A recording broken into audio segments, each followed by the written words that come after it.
Ilang top Filipino riders ang tumapat sa Russia sa isang high-intensity 8VE race na kauna-unahang pagharap ng dalawang bansa sa virtual cycling.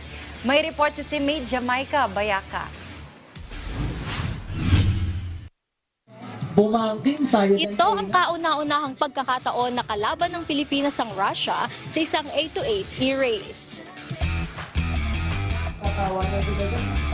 Nagsanib puwersa ang ilan sa mga top racers ng bansa sa Majin Velocity e-race na ginanap nitong Sabado sa UP Sunken Garden. Ang Philippine team na kinabibilangan ni Paul Aquino, Alvin Hipolito, Cedric Cabajo, Jericho Lucero, Emmanuel Montemayor, Joshua Gatmaitan, Mark Ryan Lago at Marvin Mandak ay sumabak sa 38-kilometer race kalaban ng ilan sa mga matitikas na riders ng Russia. Ang kalaban, kita sa live action monitor habang real-time ang palitan ng atake mula sa kanilang bansa. Sa unang 10 kilometro, matindi ang ahon. Sinundan ng lusong, patag at isang uphill finish na sumubok sa lakas at tactics ng bawat rider. Sa huli nanguna ang Russia sa overall result habang si Mark Ryan Lago ang top finisher para sa Team Philippines sa oras ng 57 minutes and 59 seconds.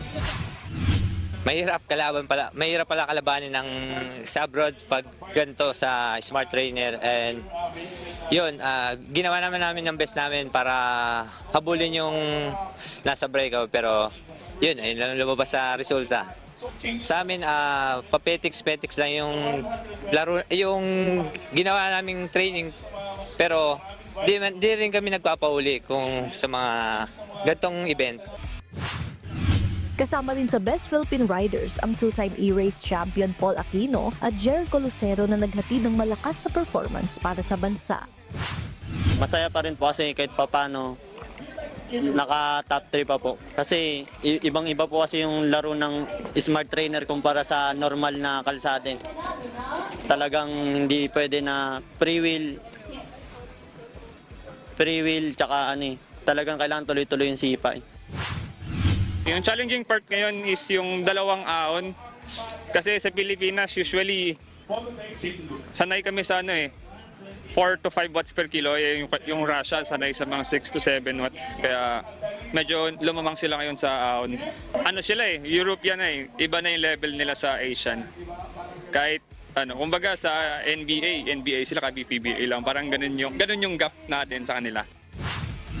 Aminado rin ang race director na heavyweight opponent ang Russia pero naniniwala siyang malaki ang pinakitang potensyal ng Philippine team. We expected naman na it will be a very, very hard battle between Russia and Philippines. We've seen the profile of Russia, yung roster nila, talagang malalakas. It's a different ball game when kalaban yung mga Russian na talaga. Compared to Asian are good riders pero syempre iba yung physique pa rin. We're talking about different physique, mas malalaki yun.